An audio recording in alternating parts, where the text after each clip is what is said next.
Hello, welcome to the Appraisal Institute's webinar on the valuation impacts of COVID-19, 1 to 4 unit residential.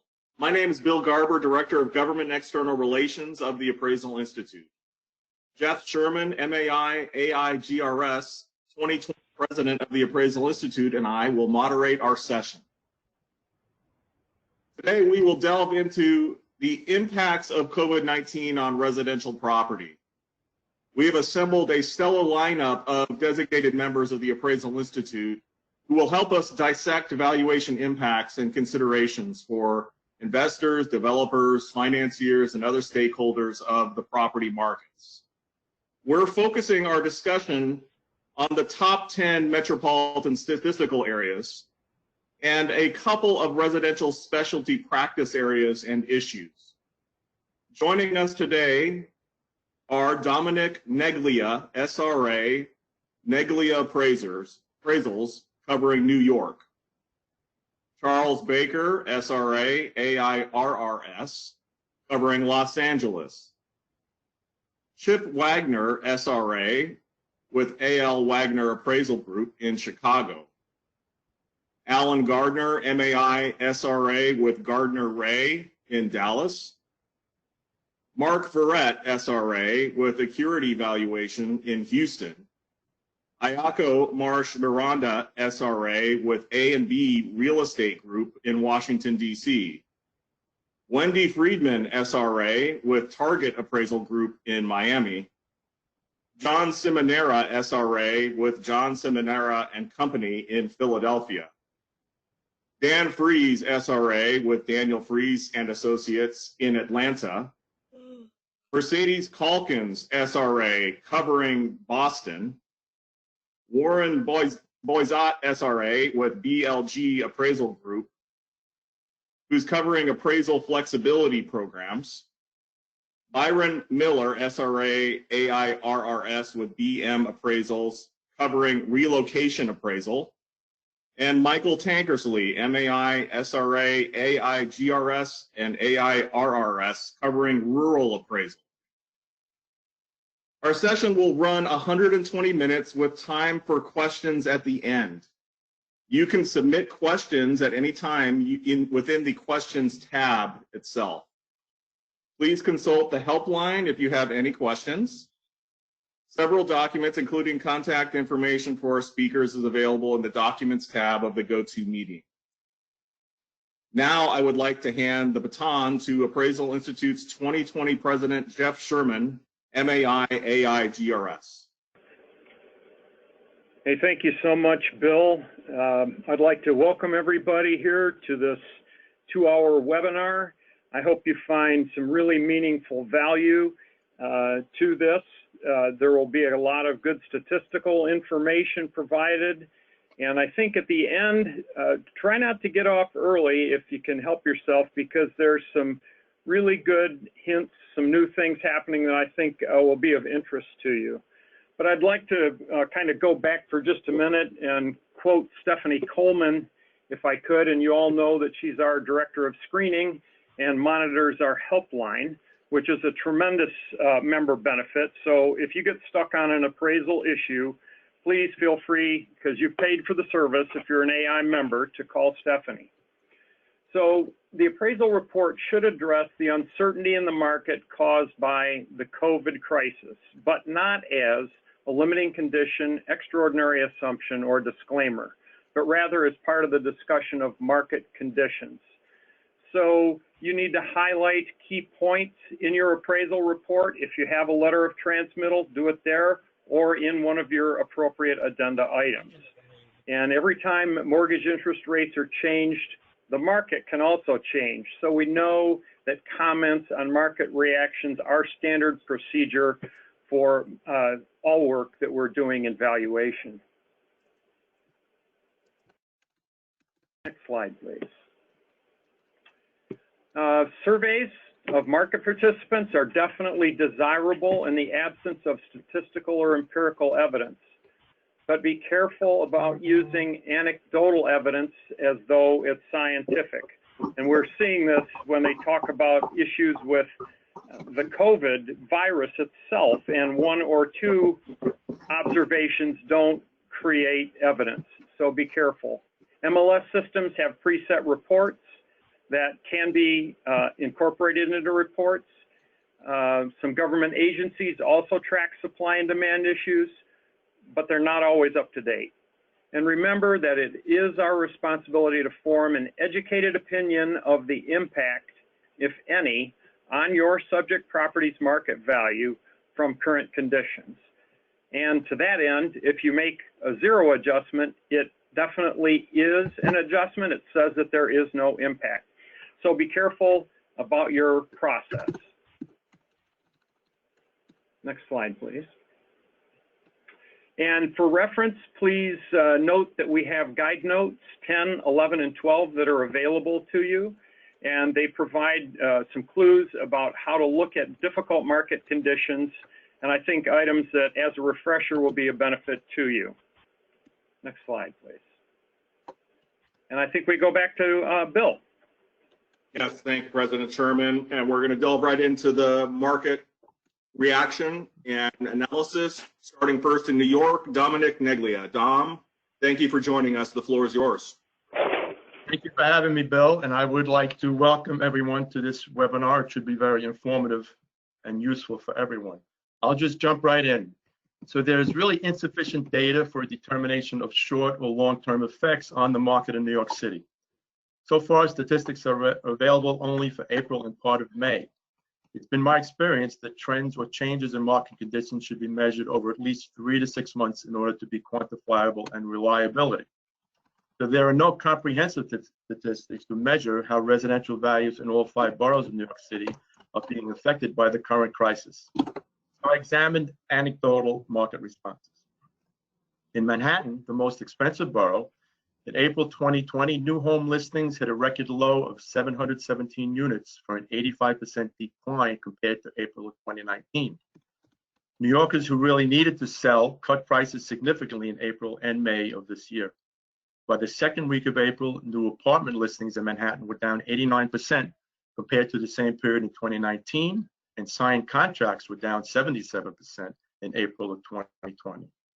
At the end of April, one major developer was offering 20% discounts on a large new high-end condo development in Manhattan. The number of new apartment leases in Manhattan declined 71% in April 2020 compared to April of last year, and new rental listings fell about 6% in March versus 19. In Brooklyn, which is the most populous borough, closed sales declined by over 37% from March 1st to May 15th of this year compared to the same period of last year. And the Real Estate Board of New York ordered the public days on market clock to not be displayed for residential listings so that listings would not appear stale when activity was permitted to resume. Next slide, please. So I decided to compare 2 prior major disasters with the COVID-19 crisis and how well did New York City residential real estate rebound. Of course, the attacks of September 11, 2001 had a dramatic effect on values throughout New York City, but especially profound in lower Manhattan neighborhoods. Right after 9/11, condo sales dropped precipitously in the 2 zip codes most affected. A year later, average sale prices of residential condos in those 2 zip codes had exceeded the levels of 2001. By the last quarter of 2002, sales volume had quadrupled compared to the last quarter of 2001, and average sale prices had increased by approximately 17%. Citywide, by the end of the first half of 2002, prices for most residential property types had exceeded the levels achieved just before 9/11. So the conclusion is that real estate values in New York City for residential properties rebounded within about a year of the attacks on 9/11. The other major disaster was Superstorm Sandy. Try and say that 3 times when you're impressed with time in a webinar. October 2012. The Rockaways neighborhoods of southern Queens suffered extensive physical devastation as a result of Hurricane Sandy. 6 months after the event, there was a total of only about 65 residential sales in all of those areas from the time Sandy hit. In the next 6 months, or about 1 year after Sandy, sales volume had more than doubled, and average sale prices had increased by about 5% in those same areas. Next slide, please. One source projects the prices in New York City may decrease by 3% in the next 12 months, but we will rebound by the third quarter of 2021. Prior to the crisis, there was a buyer's market in most of New York City with supply outstripping demand for most products, and this was exacerbated by the crisis, which has created even more pent-up supply. With mortgage rates still at all-time lows and banks hungry to lend money, it suggested that the buyer's market will continue over the near term as the effects of the crisis taper off. It can thus be extrapolated that compared to 9/11 and Sandy, the current crisis will have a stronger effect on local real estate because of its very serious negative effect on almost all aspects of commerce in the city. But New York City obviously has a history of resiliency. Values may decline for a while, and absorption may take a year or more, but supply and demand will eventually return to normal levels. So what are the takeaways? Well, there's wild cards: local employment rates, predictable emotional damage, and painful recovery from the effects of COVID-19. People are scared, leading to fear-motivated migration out of New York City, which is difficult to measure. Obviously, if infection rates increase again, all bets are off. Thank you from New York. Thank you, Dom, for that great analysis. We're going to head west to Los Angeles. Charles Baker, SRA AIRRS. Charles, welcome. The floor is yours. Thank you, Bill. And I want to thank President Sherman, Bill Garber, and distinguished panelists. This is really a treat to be here today. You know, there's an old joke that if you gather 3 economists, you'll get 4 opinions. We really are in uncharted territory. What was considered news yesterday may very well be obsolete today, and we've all been tracking the news on a daily basis. It's just hard to keep track. Personally, for me, I specialize in the high-end space. Since March, I've had over $400 million in residential assignments. 6 of those properties constituted $300 million in aggregate valuations. A quick high-end snapshot. We've had 2 closed sales over $50 million since the pandemic began in Southern California. A house that was listed for $82.5 million, sold for $68 million, closing in June. And of course, we had the Jeff Bezos sale for $165 million. But you know, those people really are largely immune from what's been going on in the larger market. So where are we now? As of June, we're seeing a number of cross currents. LA County unemployment rate as of April is 19.6%. It's about the same for May. We are seeing consecutive weekly gains in properties that have entered escrow and properties that have closed, 25% and 19% respectively. And that's suggesting that pending and closed sales should increase in the coming weeks. We are seeing continued signs of buyer demand starting to come back. After declining by 75% from where we started last year, the number of showings booked is only down 0.3% from the same point last year. So we're up 50% on a weekly basis from where we started in 2020, and 13% higher than pre-crisis levels as of late February. Mortgage applications have remained above 2019 levels. We've got fewer buyers and sellers getting cold feet. After peaking at 50% of buyers that withdrew from the market, we're now down to less than 10% of buyers withdrawing from their contracts. Mortgage interest rates are at all-time lows, 3.15%. We're seeing more discounting, but the median price is still holding up. Magnitude of the discounts has been shrinking as of late. It was 3.5 to 4% over the past couple of weeks, compared to 4 to 5% back in early May. The supply response is not matching the uptick in demand, interestingly enough. New supply is just not rebounding yet to the same degree we see with buyer demand. Pending sales were down only slightly last week, and yet the pace of new listings coming onto the market has been essentially flat or down for about 5 weeks. Mortgage applications rebounding 54%, that's nationwide. Purchase applications up, refinance applications are way up. Interesting enough, in California, we've got about 20% foreign buyer and seller participation. They are facing delays in being able to close. Largely because embassies and consulates are closed or have limited hours in China and elsewhere. Mortgage forbearance requests have slowed considerably. Our California governor has extended the local eviction moratoria through July 28th. We are facing a $54 billion deficit in California, and the governor is calling for some spending cuts. One of the cross currents that we're seeing in the negative direction is a UCLA study is estimating that potentially 350,000 tenants might be forced out once the rent moratorium ends. due to their inability to file a legally sufficient response to an unlawful detainer complaint within 5 days. Well, of course, landlord groups are disagreeing with that.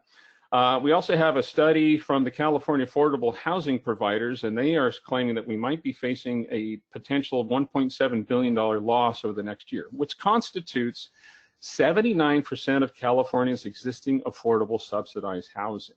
So that's something to watch for.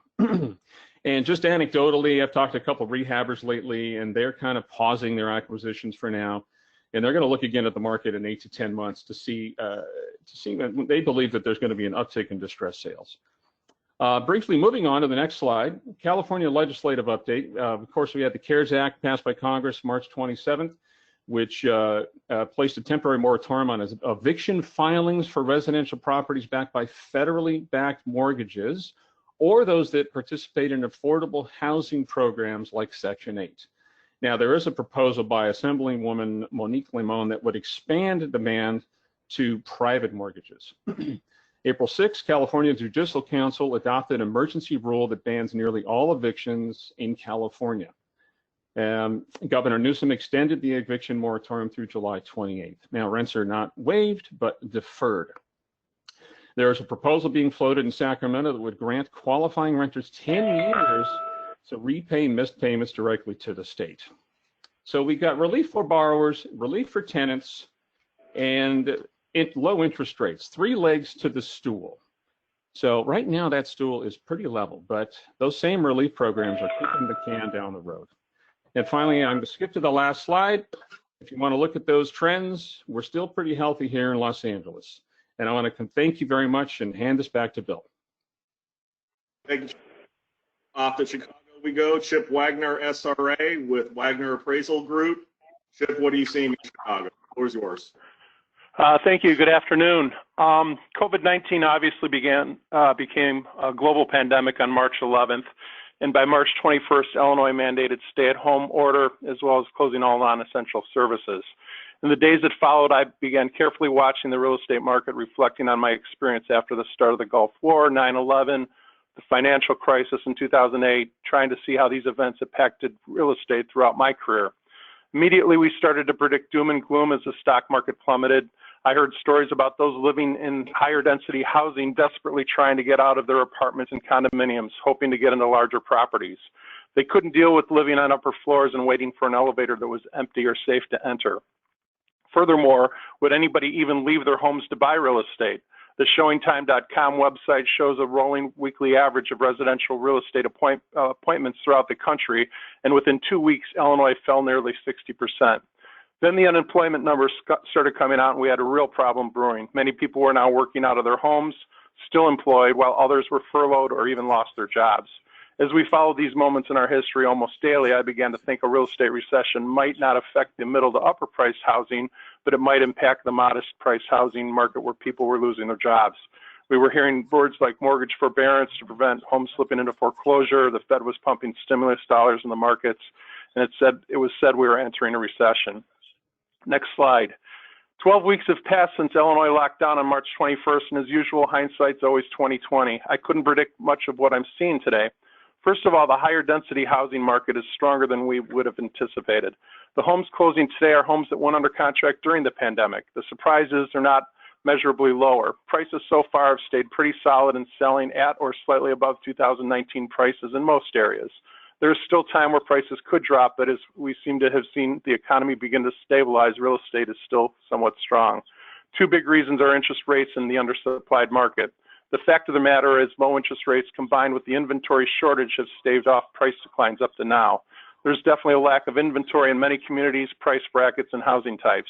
The shortage of inventory was a continued problem well before the pandemic began, and when home sellers took their homes off the market, this further compounded the inventory shortage right as we entered our high-demand spring home buying market.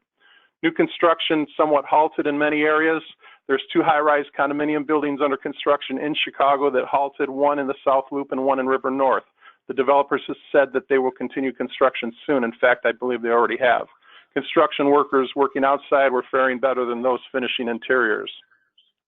The city of Chicago has a workforce of about 600,000 professionals, many who commute into the city. Many of these office buildings remain empty 3 months after this pandemic started. Corporate America has learned that much of their workforce may return to work remotely from their homes and may never return to their cubes and office spaces again. One big complication we have is public transportation. The Metro commuter train services the communities surrounding the city of Chicago, and their ridership is down nearly 90%. The CTA train, called the L for those of you familiar with Chicago, is down an estimated 75%. These public transportation options are looking at adding trains and limiting the number of people that are able to ride in the cars.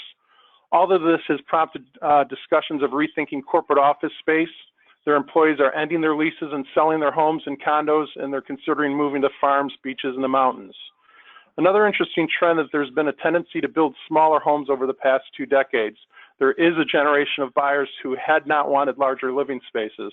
There had been a trend back to the city in the past couple of decades as young professionals and empty nesters wanted the culture and excitement of the big city.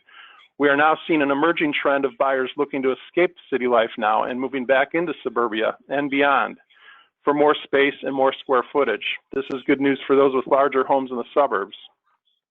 COVID-19 has taught us how to work at home with other family members, also in the home. Home office space has become a premium feature in housing as the workforce begins to navigate the future of employment working from home. Will this translate into new construction trends? Possibly, I think so. Look for home office features with technology to become a premium. Many real estate agents I've spoken to in recent weeks said there was a 1 to 2 month lull at the onset of this pandemic without much activity. But by midway, the floodgates seem to have opened, and they attribute the late spring rush to pent-up demand as people still need to buy homes and people still need to sell their homes. Some newer buyers, meaning younger first-time home buyers, want to think there might be a housing bubble, but there's no evidence of that, and there's not a discount on home prices for COVID at this time. Any property in good condition not needing any work is selling fast. Many agents are seeing multiple offers in our area. That being said, properties that are not perfect or have deferred maintenance or lacking specific features or improvements that are not selling or selling at deep discounts. The idea of presenting a contract on a home that they haven't personally walked through does not seem to be a trend that's catching on here. I always point out real estate's local and difficult to make general comments. Final slide, which is on your screen here, because we all love statistics, I'll leave you a couple of stats. Statistically, this region covers about 2/3 of the population in the state of Illinois. The month of May was profiled with year-over-year data as it reflects homes that went under contract that took place after our pandemic began. You can see there's significant declines in sales volume of 30 to almost 50% and slight increases in market time. But it shows nearly stable trends in median and mean sales prices and actually an increase for attached housing in the city of Chicago. As we've discussed already, there's probably going to be a reoccurring trend today, theme today. There's not enough hard data to really determine the short or long-term effects on our market at this time. Thank you. Thank you, Chip. Let's go to the Lone Star State, starting with DFW, Alan Gardner, MAI, SRA, with Gardner Ray. Alan, the floor is yours. Thank you, Bill. We appreciate everyone being here. Again, this is Alan Gardner. I'm in the Dallas-Fort Worth market with Gardner Ray. We handle some residential and commercial here in the area. Glad to be here. I'll be honest, the Dallas market, as what everyone's been saying, it has been fairly erratic. Sometimes we see this market literally changing weekly, sometimes daily. Started off very bleak in March and April, and then in May we're just seeing things that really don't make sense with a lot of high demand, higher prices. As far as the first slide there, you'll see that it highlights the list volume. January through March of 2020 starts off very similar to January through March of 2019 as relative to the total dollar volume of listings as well as the number of listings. And then in April and May, we begin to see that listing and volume numbers drop. By June of 2020, we see that the number of listings dropped by 13% relative to 2019. And those June numbers are basically annualized for the entire month. So nothing too unexpected there as buyers and sellers huddled in due to the pandemic. The interesting thing, though, with relative to listings is you'll see those bottom two graphs. You'll see how the sales price to list price ratios really stayed the same if you compare it to 2019 versus 2020, all the way from January through June. You can visually see there that the original list price to sales price as well as the final list price to sales price ratio are very similar numbers. This is somewhat of an indicative of buyers' demand. So the buyers we did have there were willing to pay for the properties. Early on in the pandemic, when the fear was highest, I had one listing agent tell me, this was back in March and April, how he was basically, rallying his team because they were still getting a lot of buyer calls. They just didn't have the ability to go show the homes, and also there was some fear among their own agents to go out and do that and show and list those properties. So I think the demand has always been there, even on the early on when there was a lot of fear that was heightened. If we can move to the next slide, please.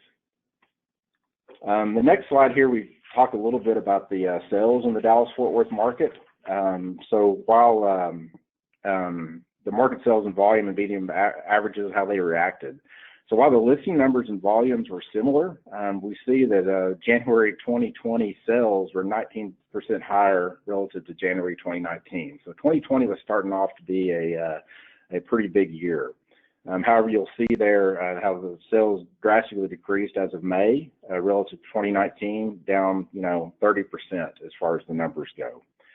We also see that in June, the adjusted total number of sales is also significantly lower from 2020 relative to 2019. That can be seen from those top two slides. The bottom two slides there take a look at what the average and median sales prices for the Dallas-Fort Worth market were. Prices of January 2020, the average median price was much higher in 2020 versus 2019. So we did see some appreciation relative to last year as of January. So you can see there towards the end, we're looking in May and June, those numbers have leveled off, and we have very similar average and median prices from May and June of 2020 to 2019. If we can move to the final slide there, one thing I wanted to show important to point out is even though the last numbers of the DFW market kind of show at erratic but yet overall stable market, if you go to the suburban markets like Frisco, for example, Frisco is a town of close to 200,000 people and was recently named the fastest growing city in the United States. If you look at those numbers, while we start off similar as we look at the overall Dallas-Fort Worth market, I think the important thing to notice is by looking at May, and you'll see there's a huge spike in the average and median prices in May. Now, while some of this may be attributed to the fact that we had some higher dollar sales, anecdotally, a lot of this is attributed to the fact we saw some of the highest contract prices within certain neighborhoods in suburban markets that we've seen, at all. Builders, Highland Homes and MII Homes reported, some agents that reported that they're going to have their biggest months in May and June that they've ever had. So there's a lot of obvious demand out there when we're, especially compare that to March and April, when basically if you went to a new construction subdivision, it was bleak and empty. So it is a very mixed market. The statistics really don't tell the full story. You really have to go out and talk to the market participants and see what's going on out there. Last thing I really want to talk about and touch on is the GSE policy changes. I do think this is the way the Fannie Mae and Freddie Mac has reacted has been very favorable and helpful for a lot of markets, especially ones that are suffering with the pandemic, maybe a little bit more than what we've seen here. Overall, I do think it's very good. I will say a lot of market participants are not happy with the fact that we don't go see the homes. They want us inside those homes. But that's kind of a brief summary. I appreciate your time, and everyone have a great day. Thank you so much, Alan. Let's take a trip down I-45 to visit with Mark Barrett, Mark Verrett, SRA, with Acuity Valuation. Mark, thank you for joining us. Thank you, Bill. Thank you for everyone for attending. Those familiar with Houston know that we have had an opportunity to show off our resiliency economically over the last a little more than a decade. We responded positively, or at least above average, to the subprime mortgage crisis in terms of home value. In recent years, we have had the Memorial Day floods, the Tax Day floods, and Hurricane Harvey. All have come out of that quite well. and I've heard a theme today of cross currents, and that certainly is the case in Houston. We are dealing with the effects of the pandemic, but also almost an afterthought until the effects of the pandemic may lighten. We've got a dramatic story with oil prices happening, and oil, of course, is very important to the Houston economy, energy in general. Texas was one of the first states to begin a phased reopen. May 1st was that first date. I think it's important to observe the uptick in cases. This was through September 3rd, or I'm sorry, June 3rd. It is notable that since then, I'm seeing stories of significant increases over that as we reopen and given public gatherings and protests and such. And I think that's a good way to be conscious of how things might be playing out the remainder of the year. That COVID is going to be on the minds of everyone here in Houston as we continue reopening. Before April of this year, we were outpacing 2019's record volume. And of course, COVID has slowed that down considerably. Ted Jones, a local economist with Stewart Title, is estimating a sales volume down 35% this quarter, 25% down on the year for our local economy. So interesting to see how that may or may not be playing out here in the months since. So with oil, we have the bottom really following out. I know it made national headlines with negative oil prices on a few days. They've rebounded decently from $53 in June of 2019 to $38 in June of 2020. In that bottoming out of 1278, but there has been a much larger reaction than that decline in crude oil prices in rig counts, which are an important metric that we follow here. Going from 483 in 2019 to just 127. And as you can see from this grid, that drop has happened almost in just a 60-day period. So it is a significant cross current that is hard to tell a story of how single-family housing is, what's affecting single-family housing. COVID certainly is having an impact, but oil is as well.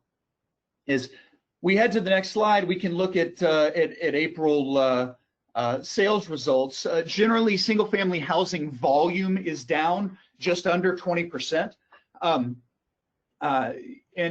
But surprisingly, home values are staying strong. In April, the median sales price rose just under 2.5%. So generally, less activity, but no desperate sellers. The April rental market, notable that it slowed a bit in April. And as we go to the most current set of data here in May, we see that sales volume again down 20%. For the first time, we saw average sale price decline of 7.5%. But what's notable there is that the median sale price remained virtually stable. And what we've seen is around a 35% drop of in median sales price, or I'm sorry, in sales volume for homes less than $100,000, and a 56% drop in luxury home sales. Luxury home sales in this market being defined as values greater than $750,000. So that would explain the drop in median or in average sales price, but not in the median. So it's hard to say this early, but the drop in oil prices is probably having more of an effect on the change in average sale price there, and the significant limited activity in the luxury home market. New construction sales volume is up 25% from year over year. The prices are down 7%, which may be an indication of a little bit more competitive market from builder selling. You know, it's as many have mentioned so far, leading to me it's too early to have statistical data supporting any major trend differences in desires of buyers. Anecdotally, there is no early sign yet of some exodus from the urban markets in Houston.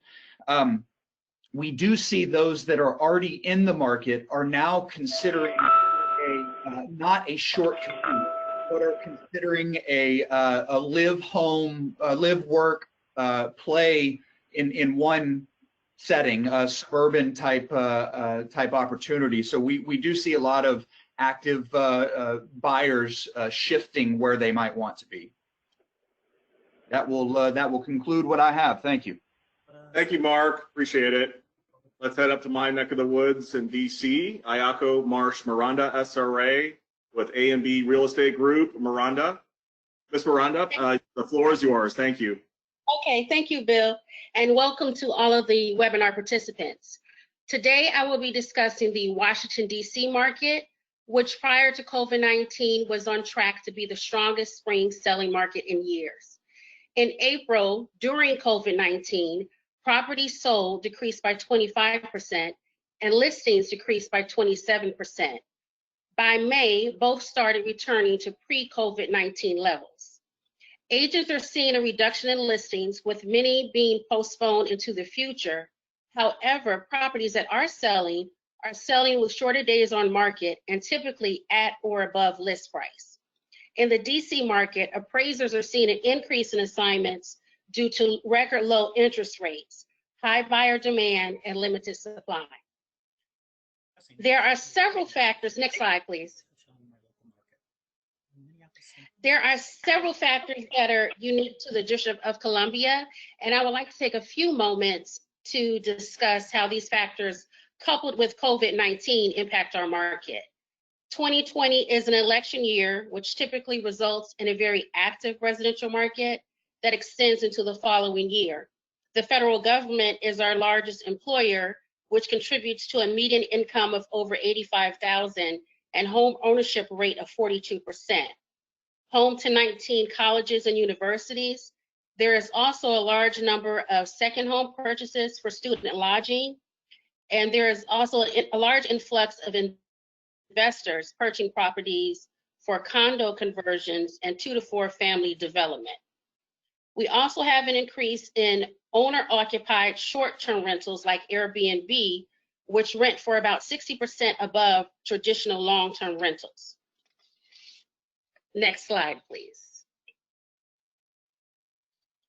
So as market participants, what trends should we be looking for?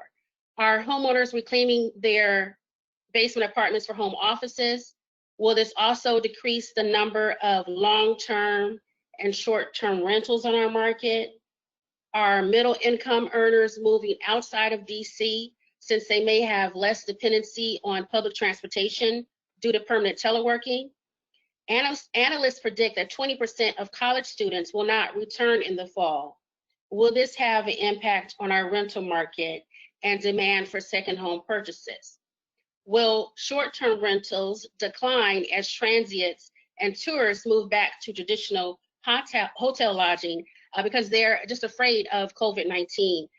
Will there be a slowdown of investment purchases for condo conversion and 2 to 4 property development? And are they shifting back to single family? Although we are currently experiencing record low interest rates, will the more stringent loan requirements limit the amount of buyers? And finally, will the election have an impact on the market as in previous years?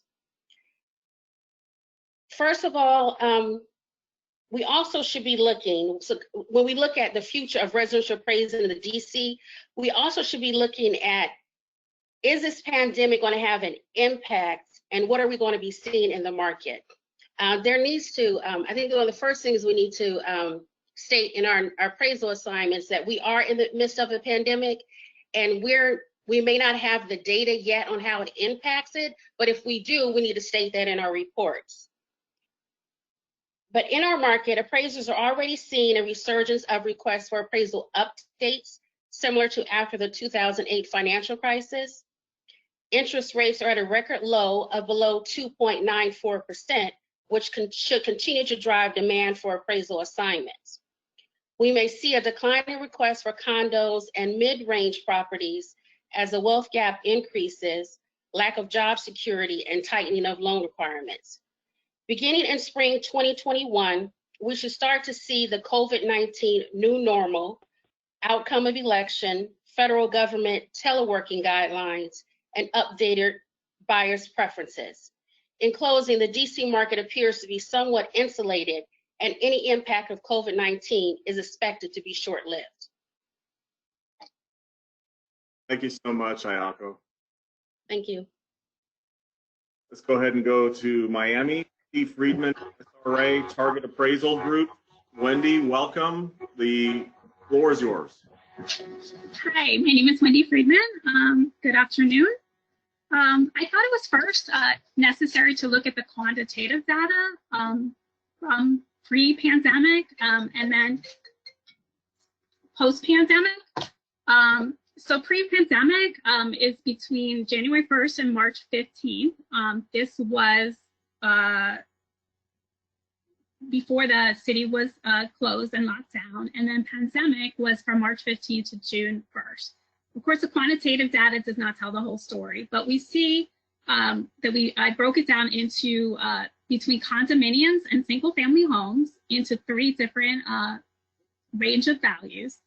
We have the condominiums from $300 to $1 million. As you can see that the sales pre-pandemic were 651, and then it went down to 468, which was a 28% decline. The median sales price did dip 9%. It looks like the median days on market were pretty flat, no major changes, and the median sales to list price was pretty much stable as well. Then we get to the condominiums from the 1 million to 5 million. Again, we see a dip in overall sales pre-pandemic and post-pandemic. We also see a dip in the median sales price, which went down 7%. We also get to then the $5 million plus. We see that there really has been no change in the number of sales, and there was a slight increase, or sorry, I can't see the slide.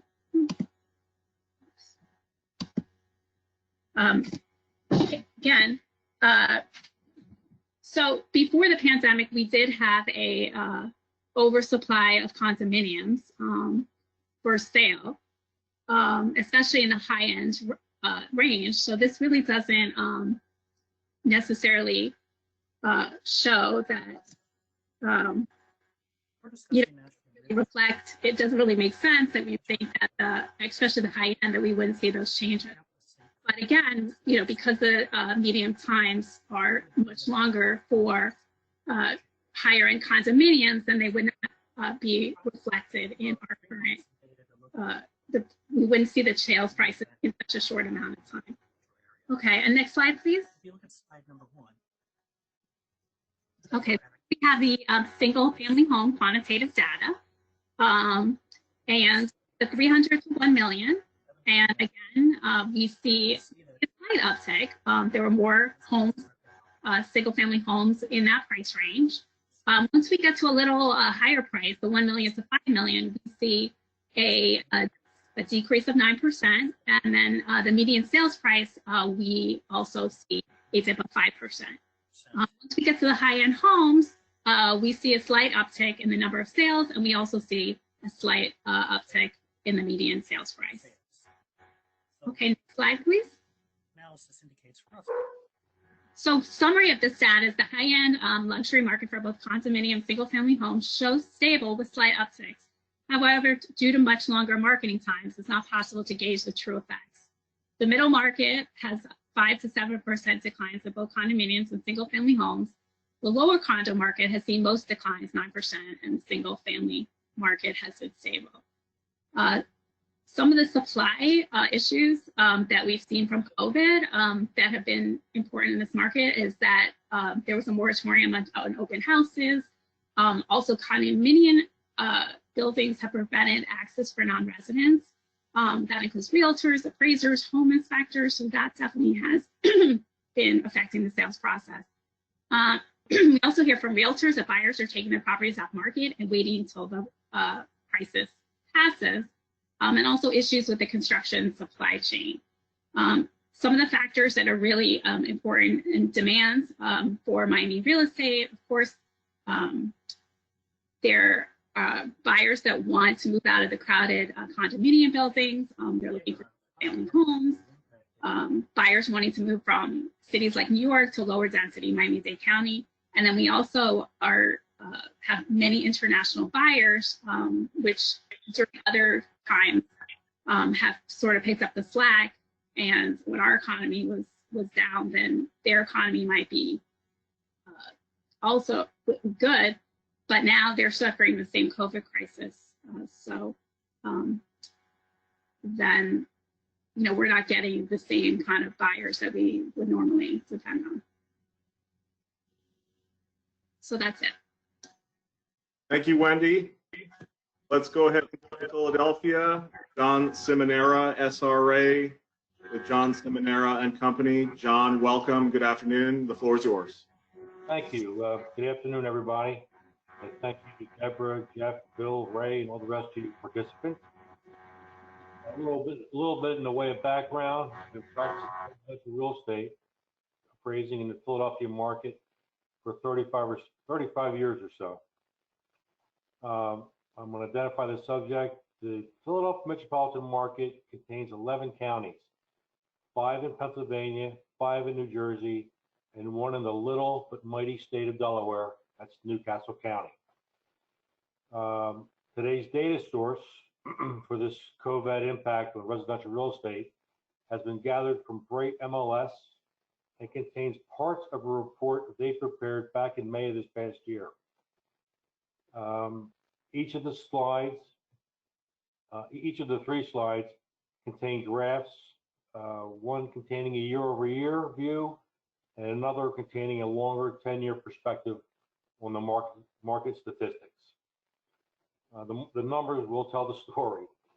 Okay, first slide. I'd like to draw your eyes over to the far right part of the metro market activity, the new listings, active listings, pending listings.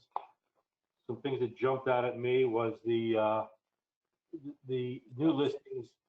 The new listings year over year off 63%. The new pendings off 60%. It's a pretty big hit. Another thing that I looked at is that we're in the middle of a spring market, and this one chart does show March to April of this past year, and that's off almost 50%. In the middle of the biggest sale we have in real estate, we lost half of the shelves. So it's like half issue with the supermarket real estate. The lower chart, if you look at it, is new home sales, median price, and you can see that reflects a 6-year low in closed sales. So there's some negative things going on in inventory. Next chart, please. John, if I could real quick, just try to talk a little louder into your mic. I was having a little trouble hearing. I'm sorry. Can you hear me now? A little better, yes. Okay. This chart here shows a breakdown of the metro market by county. All 11 of the counties are here. There's a range and drop off from new listings. Again, it's a new listing grid from 43% to 73%, and the total metro market down 63% in new listings. Significant. The lower chart gives you the new listing trend for the past 10 years, and you can see it was fairly steady up until this year, and then it took that 63% drop off, which is the lowest in the past 10 years. The third chart, please. Okay, this chart breaks out by the metropolitan area by price point, and I thought it interesting to look at the under $299,000 price point. You can see to the far right the percentage of loss in activity there. It appears that the closed sales are evaporating in that under $300,000 market from 14.8 down to 55.6. It's significant, and that seems to be where most of the pain from COVID is being impacted. The over $300,000 price point, you can see, is very little change. The numbers are almost stagnant. And then to your right, you have, again, the monthly supply. And again, the trend is going down. It's all about inventory. I suppose if I had to sum up the effect on real estate from COVID in Philadelphia, the word would be supply or lack of supply. The final thought would be, due to COVID, it is reported that 1 in 4 Americans have applied for unemployment. How many people go back to work, and what will the impact be on purchasing power is my concern. This is definitely an impact from COVID, but there's no other economic issues going on in my market other than that that have been affecting me. I hope all of you found this helpful. Thank you very much. Thanks so much, John. All right, let's go to Atlanta. Dan Fries, Daniel Fries Associates. Thank you for joining us. Thanks for having me. Hope everyone's doing well today. I have 3 slides, and this one is Fulton County, what we refer to inside the perimeter. So Atlanta has the perimeter that circles the business area, and then outside the perimeter is basically your suburbs. What this one shows, this is the largest section. So what we're looking at here is the green line represents the active listings. And I guess we're going to have a similar theme. The blue line is the median sales price. And as you can see, Atlanta tends to really set the woods on fire in the spring. Even though we don't have snow, etc., we really slow down in the fourth quarter and the first quarter. So the drop in listings is pretty typical as what you see from October, November, December, January. And then when you hit that February, March, normally it pops back up to where you would be, you know, in June, looking at this chart. So what we have here is this, when the shelter in place hit, it was time to list and nobody lists, or the listings are down. And the listings are approximately down about 25 to 30%, depending on your area. Not as severe as other areas, but they're less. And basically supply and demand, we've got fewer listings. The prices have pretty much stabilized and, if anything, gone up slightly. Okay, next slide. Okay, this slide is from a suburb, which is outside the perimeter, as the locals like to say, OTP. We even have little stickers on their cars that some people put, if I'm a ITP or OTP. Forsyth County is north. That's the Lake Lanier area. It's a pretty typical suburban environment. You'll see that the prices are pretty flat for the most part, trending up. The listings have dropped significantly. We do have, you know, with the lower inventory, we've got fewer transactions. Prices in the suburbs are pretty much stable, probably going to increase just due to the larger gap that we have there. Again, you're looking at about 30% fewer listings than if you would take it to a period this time. So I think we're going to be okay in the suburbs. I think we're going to be okay inside the perimeter on single family detached. Next slide. The next slide is, this slide is condo inside the perimeter. We have some high rises, mid rises, and this would include attached townhomes as well. The prices again are relatively okay. You know, they're hanging in there. A little bit of a drop in April and May, but not significant. I would point out, though, a drop in price in the spring is not typical for Atlanta. So that's definitely an issue. The other issue here, as I put the canary in the coal mine here, is that the inventory has gone up significantly, or so 3 to 4 months versus 8 to 9. And a lot of it has to do, you just couldn't show the properties. If you're in a high rise, mid rise with elevators and doormen and all that, you just can't show your units. So we're just going to have to see what happens moving forward. Couple quick takeaways for the Metro Atlanta. You're going to see fewer sales, mostly stable prices for single family detached homes. I'm going to expect single family detached to have some segments do better than others. There will be winners and losers. I think the suburbs will continue to do well. There was a trend inside the perimeter, renovating in the urban areas. We'll just have to see if people run to the burbs to flee the density of the city, and time will tell. We've got low inventory, low interest rates. I think we're going to have stable residential home prices for now.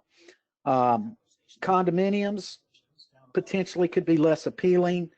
They've always suffered a little bit in the Metro Atlanta area just due to the availability of land, and Atlanta's a spread out city.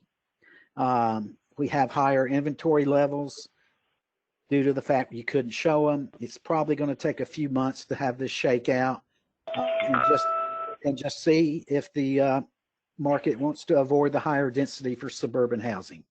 That's basically it. Thanks. Thank you, Dan. You're welcome. Up to Boston. Mercedes Culkins, SRA with Culkin Real Estate. Mercy, thanks for joining us. Hi, thanks for having me. And thank you to everybody in the webinar for putting this on. Can you hear me okay? Sound great. Okay. Just in the spirit of being short and concise with an overview of Suffolk County only, this is Boston. I'm just going to go through the sales activity that was happening during COVID, and we had a first chart here explains that the past 4 months, January through April, we had an increase in the single family sales, went down 10.6%. But condos not only remained steady, they went up in sales activity because we have a lot of new developments in town that were very active during that time. So I was able to get most of the information from the banker and tradesmen. We're very lucky to have that service up here, which provides us with statistics and sales data from the Registry of Deeds. That comes out on a monthly basis, and everybody's able to subscribe to the service. You're able to get the numbers of sales and the median price ranges for all types of properties. Boston has a very, very strong real estate market. It's right up there with San Francisco, New York City, Washington, D.C. We're very resilient. We have a strong market. Yes, there was a stall, and yes, there were some low activity during the month of April for sure. But we have bounced back. You'll see in the next slides. However, the next slide here, or rather the second chart, shows just for the month of April alone, that you see that there was a drop in sales activity, a drastic drop of 30%. So yes, it were affected. Buyers withdrew their listings, sellers stayed home. We just didn't have any activity during that time. And condos were also low in activity. So it was much a dramatic decrease in sales activity just for that month alone. As of May, it certainly picked up, and by mid-May, properties were going under agreement. I will say the banker and tradesman only goes to the next month for May. By June 15th, they will have their issue out for the month of May. So it's a little too early to say what the statistics were for May at this time, because that will not be published until June 15th. The next slide. And here's some more activity in Boston. This shows the median sales price. As I said, we have a very strong market here. Median sales price from January through April for a single family was $560,000. For a condo, it was a lot higher at $672,000. All properties, including multifamilies, land, anything residential, was $680,000. And it's very competitive out there. It's very strong. There's more buyers than there is available housing in the city. We basically have to work with what we have. We don't have a lot of land. We have to do either rehab existing buildings, or we have to do tear downs of existing buildings to have the land to build on. Next one, and that was the change of the median sales price. And as you can see from the little chart above it gave the prices, and this gives you the percentage of any changes from that period of the past 4 months. Streamlining the current process. During this time, they inched up a little, but condo, there was a stronger increase in value for condominiums because, again, we have a lot of development in town Boston with high rises along the seaport area, and a lot of that had to be absorbed.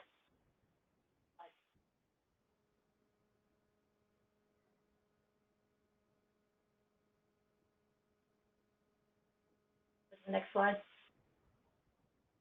And here is the median sales price just in April alone for singles and condos. For April, you had, even though there was a lack of sales activity, the sales that go on were strong. There was an uptick in the values at 7.14%. Very little inventory up here, and there's more buyers. The condo percentage change was even higher because we have a lot of condos in Boston proper. That was at 9.4%. As increase in median sales price for both single families and condos for April, even during the COVID time. And viewing all of Suffolk County, again, that's Boston, includes the neighborhoods of Allston, Back Bay, Bay Village, Beacon Hill, Brighton, Charlestown, Dorchester, downtown Boston, East Boston, Fenway, Hyde Park, Pico Plain, Mattapan, Mission Hill, North End, Roslindale, South Boston, South End, West End, West Roxbury. So it's a pretty big area. Next slide. So this is just my quick overview of the Boston market from what I've last couple months. COVID-19 pandemic became a reality in March, and the Metro Boston real estate market stalled for 2+ months. Sellers and buyers both withdrew from the market. Sales activity declined. However, pricing stabilized, if not increased, which I showed you in the charts. Then unprecedented government intervention initiated. Dramatic growth programs money into the economy and restored buyer and seller confidence in the market. We had a couple programs there with the paycheck program, additional $600 a week for unemployment compensation and forbearance programs. But we certainly didn't see a lot of foreclosures in this area. Confidence in the market was restored and inventory was stabilized. Both buyers and sellers are ready to deal.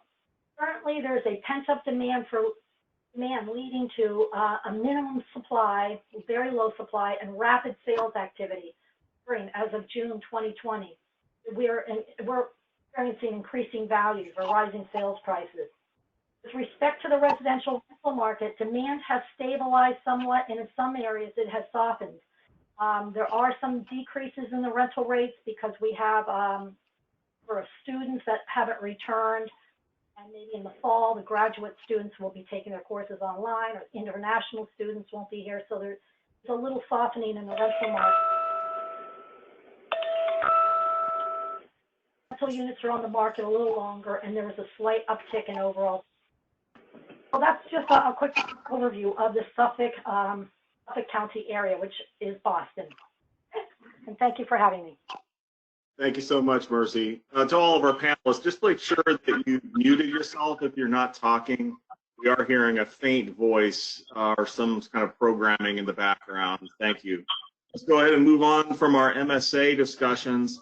and talk a little bit about some of the various issues and particular specialty areas of residential appraisal, starting first with Warren Boisot, SRA, with BLG Appraisal Group, talking about the appraisal flexibility programs in the FHA, VA, and GSE space. Warren, thanks for joining us. You bet, Bill. Thank you, and thanks everybody for joining. Hello from sunny Denver. Apparently we did not make the cut in the top 10. We'll work on that for next year. But I am here to talk to you about the appraisal flexibilities. I think I was probably the most annoying panelist because I waited as long as I could to get in my final information because it is so ever changing. So I will tell everyone that what I tell you now may change in an hour. I had mine uploaded, and 5 minutes later yesterday I got the new direction from Fannie Mae that things had changed. So I think that's part of the problem in this pandemic, is that there's a bit too much information and it's coming from many different sources. I know if you're like me, you're probably getting inundated with emails from your lenders, the VA, the FHA, here, this is what's changing, this is what's changing. So it is quite hard to keep up with. I looked just alone with the VA, when they make changes in things, they come out with what they call circulars. I counted 27 different circulars just since the pandemic started. So that is challenging. And what's more challenging is that in different markets, there's different rules. It depends whether you're in shelter in place, safer at home. What is your market doing? For example, here in Denver, it was lifted on May 8th. So I'm pretty much a month into being kind of business as usual.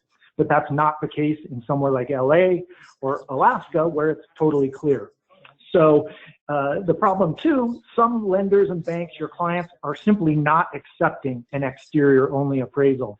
At that point, it kind of becomes a business decision to you. Are you comfortable? Are you even comfortable yourself going in the house? That's a choice that many appraisers have to make, that whether you even want to approach going into a home.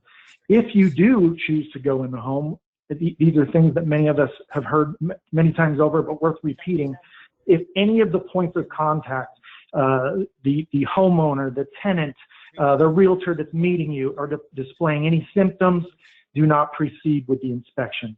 If any of the parties have been around anybody with COVID-19, do not proceed with the inspection. If entering a home, obviously we're practicing social distancing protocols, staying 6 feet away from the homeowner or tenant, wear your masks, your booties, your gloves. It just gives a good peace of mind to the homeowner. And don't imagine for a second that they're probably not being interviewed by their lender later on. Hey, when the appraiser was in the house, did they wear masks? That kind of thing. So keep that in mind.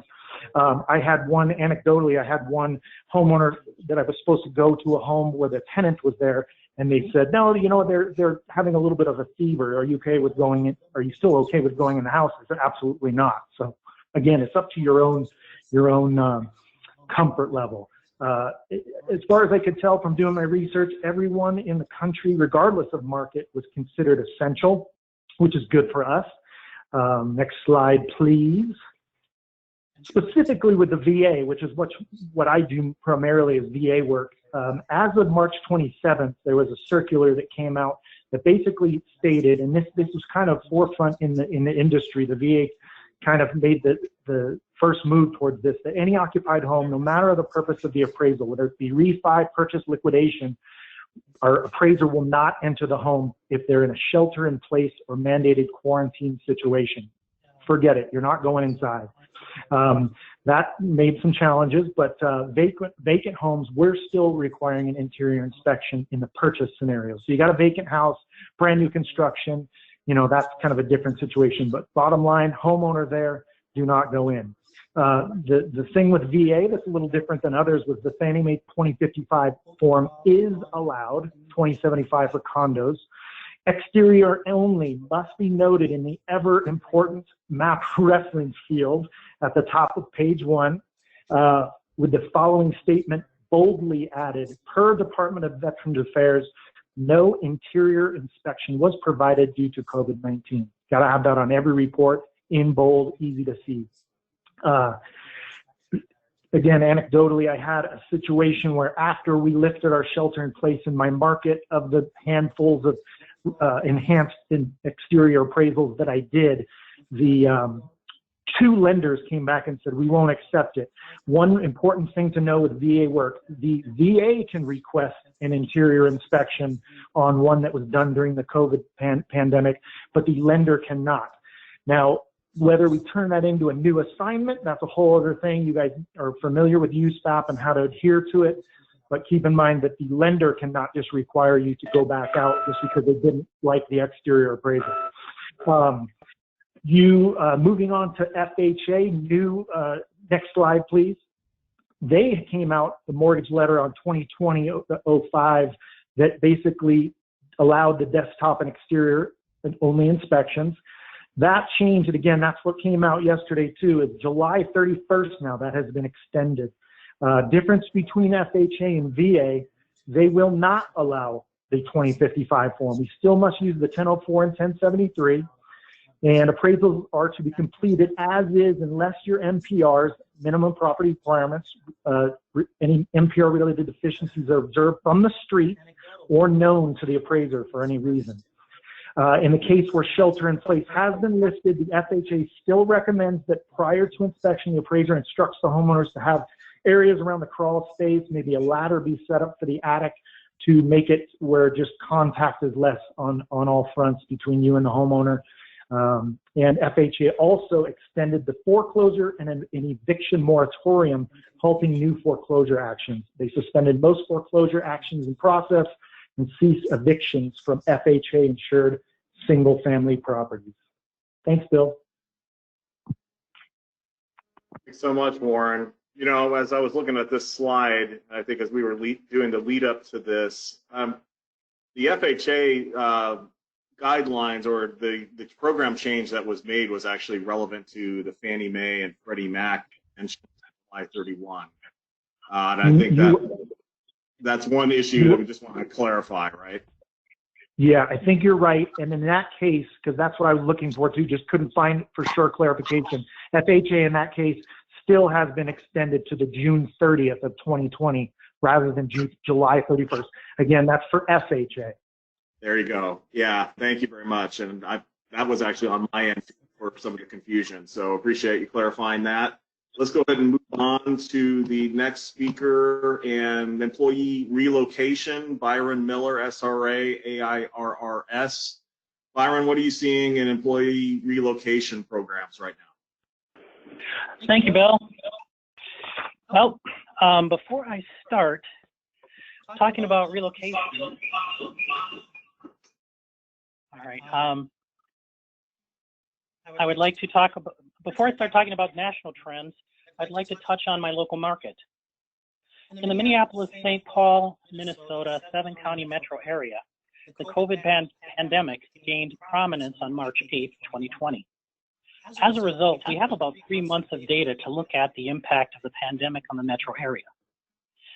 And to get a flavor of how the pandemic has affected the national real market, I surveyed 5 of the relocation clients in the country to tease out communications,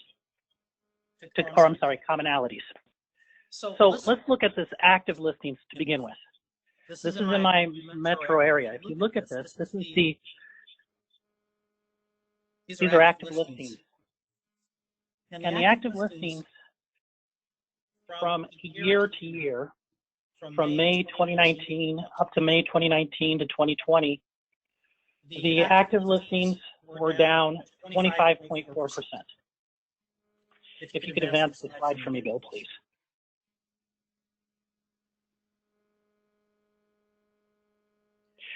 And looking at the closed listings from the same area, looking at the right-hand side, you will see that there's a decrease of 19.4%.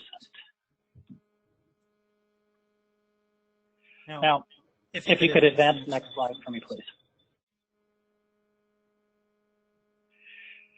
So I spoke with 5 of the largest relocation clients in the industry to tease out issues. So the first one has to do with assignment volume. And what I found was volume was down 10 to 50% over the same time last year. On average, it seemed to be down about 20%. Factors included transferring reluctance, companies restricting travel, and anecdotally, clients indicated that East and West coasts were more significantly impacted than the Midwest, possibly due to greater governmental restrictions and a confusion to those deemed essential services.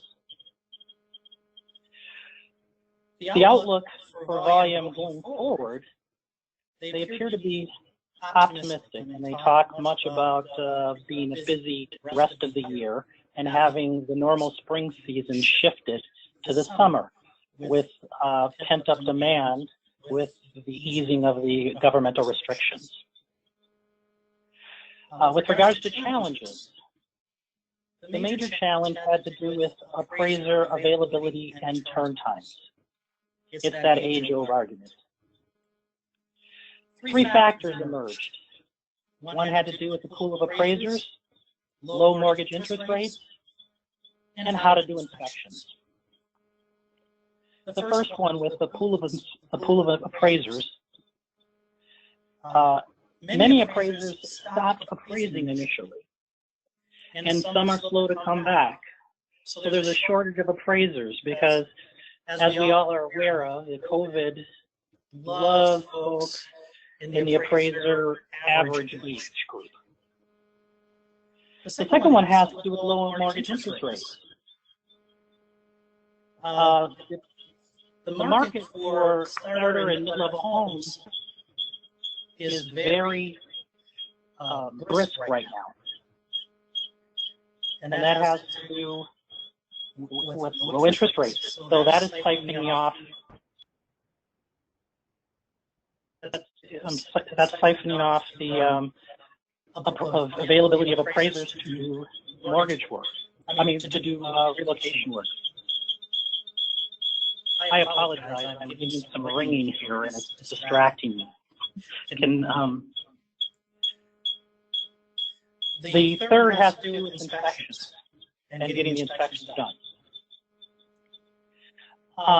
Many relocation companies have tried to think outside the box, adopting practices from other industries, such as virtual inspections. On average, there's about 2% inspections were done virtually, where a definition of virtually had to do with doing a drive-by external with some type of virtual interior. From that, many clients were indicating a frustration where many relocation appraisers are out 2 to 4 weeks for an inspection. We're getting some terrible feedback on here. Bill? Yeah. Byron, go ahead and just wrap up if you can, and we're at our time too. Yep. Okay, opportunities have to do with workflow, on how they're doing that, on how they're getting workflow done, and process overhaul. As some of the other panelists had mentioned previously, there's really not enough data to determine whether or not this decrease is the new normal or a blip. And as a great philosopher, Heraclito said, the only constant in life is change. Thank you very much for your time. All right, thanks, Byron. Thanks for working through those technical issues. Make sure you mute yourself as you go into the queue.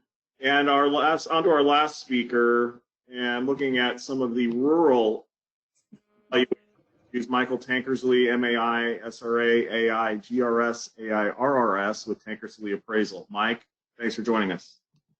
Thank you, Bill. If you look at the map, you can see my primary service area, which covers the rural counties of southern Middle Tennessee. Most of these counties have not seen a significant number of COVID-19 cases. However, there is one exception. I chose Bedford County as my case study because they had an outbreak in a Tyson poultry plant at the beginning of April. And I started my analysis by examining the sales trends from the local MLS to determine if the recent safer at home restrictions in Tennessee had had an effect on the market. And I found that median sale prices were level over the last few months, but were still significantly higher than last year. The number of sales slightly decreased over the last 3 months, but were also higher than last year. And this data indicates that transactions were still closing despite the social distancing guidelines and limitations, and very few buyers were walking away from contracts. Pending sales actually increased during the last few months, and there was a spike in new contracts during May. Next slide, please. The only negative indicator, which was very small, was days on the market. However, that trend had started in 2019 and had only increased slightly. Listing activity, which is always a good indicator of changing market conditions, was examined, and new listings had decreased recently, but are still higher than last year. The number of homes for sale have been level, but is also higher than last year. Typically, listings increase when households are under financial strain or if the economy is struggling. However, in this case, it's just an active market. Another good place to look for market changes is in new house construction. Most of the major national firms are not active in the rural counties that I work. So most of the subdivisions are developed by local builders, and they tend to build less than 20 houses at a time. Our local builders and lenders learned some hard lessons during the last recession, and both are very cautious about getting overextended on larger projects. However, during the last few months, construction has continued, and list prices and sale prices are stable. And I've not seen an increase in any buyer incentives. Next slide, please. We may see some changes in buyer preferences going forward. The pandemic has increased the desire for many people to seek self-reliance and less confined living spaces. Local realtors have seen an increase in demand for homes with bigger yards and an increase in demand for hobby farms. Many purchasers want the bigger yards for their children, space for gardens, and space for a few animals. As demand for rural homes increases, one key will be access to high-speed internet and reliable cellular service. Many office workers that have been working remotely will continue to be there in the future. These changes in buyer preferences are very similar to those that Mr. Wagner talked about in his report from Chicago, and I think that we're going to see that probably nationwide. Employment will be one of the driving forces in our local economy over the next few months. The chart shows how unemployment has spiked during the safer at home restrictions. Many businesses and industries are beginning to reopen. While the housing data shows that these rural markets have not been significantly affected yet, that could change rapidly if employers cannot reopen fully because of limited consumer demand, or if they decide to pare down their workforce for more efficient operations. Our colleagues out west are worried about the issues affecting the agricultural markets. With many crops and livestock not making it to market, their local economies are being hit harder than those in my area. So here's the big question. Why are these numbers positive and unaffected by the crisis? The infection rates are low and very few people know anyone who's been sick. Most rural residents think the pandemic affects only those living in big cities and our older citizens. They've just continued on with their lives. Unfortunately, we've seen that this pandemic devastated some rural communities throughout the country when it was least expected. Over the past week, Tennessee's new COVID-19 cases reached levels not seen since early May. This could be a result of increased testing. However, hospitalization numbers have also increased. The pandemic still poses tremendous market risk and health risk to both homeowners and appraisers. So let's continue to do everything we can to reduce those risks. Thanks, Bill. Thanks so much, Mike. President Sherman, some concluding thoughts. Thanks, Bill. Hey, Bill, let me just ask a quick question of you before I say a couple things here. Are we making this whole seminar available online, and or are the PDF copies of the slides available separately? Yeah, I believe the slides are part of the registration, and you can download them there at within the registration link that all attendees receive. and we will be posting this to our social media channel, I believe the YouTube channel, where we have posted previous free webinars before. Great, that's very helpful information. Thanks so much, Bill. You know, I think we do face a lot of uncertainties. This is the craziest medical and economic situation I think any of us have been in. There have been some severe things that we've seen before, you know, and I've been in the business for 36 years, so you can go back through the RTC, you can talk about disasters, you can talk about the dot-com bubble crisis, 9/11, onward and onward. But I know that in these downturns, our high-quality services have always been needed, as well as they are now more than ever. So our job really is to untangle the web of uncertainty for our clients. And we can do this because we're trained to the highest level. We do have the best education and a tremendous bank of experience from which to draw our conclusions. And today's seminar provides a lot of different clues about how a lot of different experts are analyzing their market and looking at it. So I think what we did today is very helpful. I hope you can leverage that into the future. And don't forget to leverage your colleagues and talk with them about what they're doing, what they're seeing. I think that also will be a great benefit to you. Next slide, please.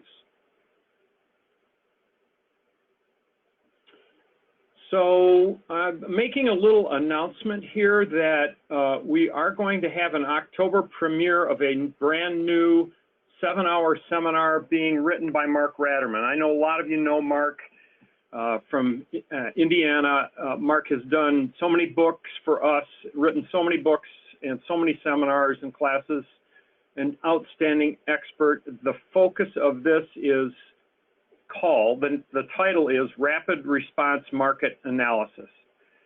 So he'll be focusing on a variety of things. And if I could go to the next slide, please.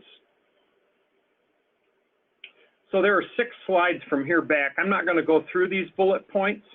I'm going to, they're indicative of what you will be able to see in the seminar. I think they'll help lend definition about best practices for you, while also providing some real world and real-time solutions for you in today's most unusual conditions.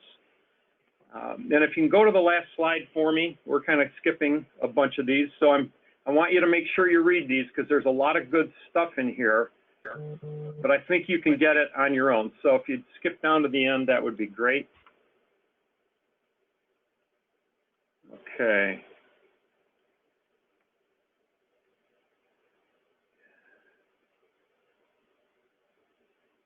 Yeah, I think one more, perhaps. Back up just one. So again, just on behalf of the Appraisal Institute and the entire profession, I'd like to thank all of our participants, especially for today's seminar and donating their time and expertise. And for the attendees, we have somewhere in the vicinity of 800 people attending this webinar today. And so I think the takeaway is we have some new thoughts, new ways of doing things, make our work product better. High quality is extremely important, and all of this is being done for the betterment of the profession. Bill, thanks. It's your show. Thanks again to the participants. Okay, thanks, Jeff. And remember, you can submit a question to us using the questions tab. We do have a number of questions, and we have about 30 minutes remaining in today's program. So let's go ahead and kick this off with some of the responses from attendees. First one with Dominic. Since COVID-19, we here in the New Jersey suburbs have seen an uptick in luxury residential home sale contracts. However, there is a low inventory. The result appears to be increased market values. Are you seeing an increase in sales inventory in the New York City boroughs? We're really not seeing anything consistent. There's been very, very low volume of sales. Listings have been pulled off the market. Everyone is still running scared.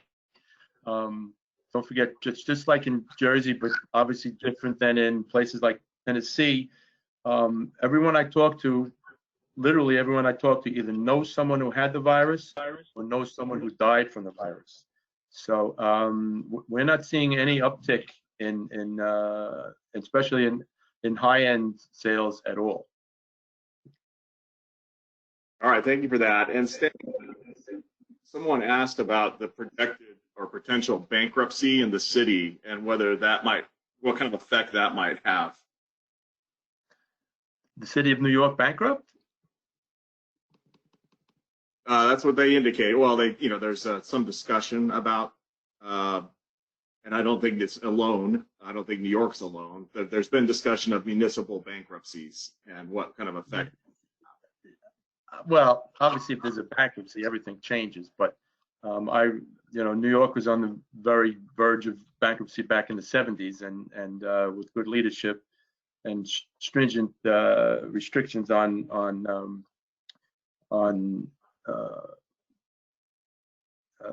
all kinds of expenses, it pulled out of it and rebounded. Also, there's so many cities that are just in perilous shape, similar to New York. I don't think the federal government can let any of the major cities or any cities at all become bankrupt. I just don't see that's a reality. Thank you for that. Did anybody want to jump in on that point?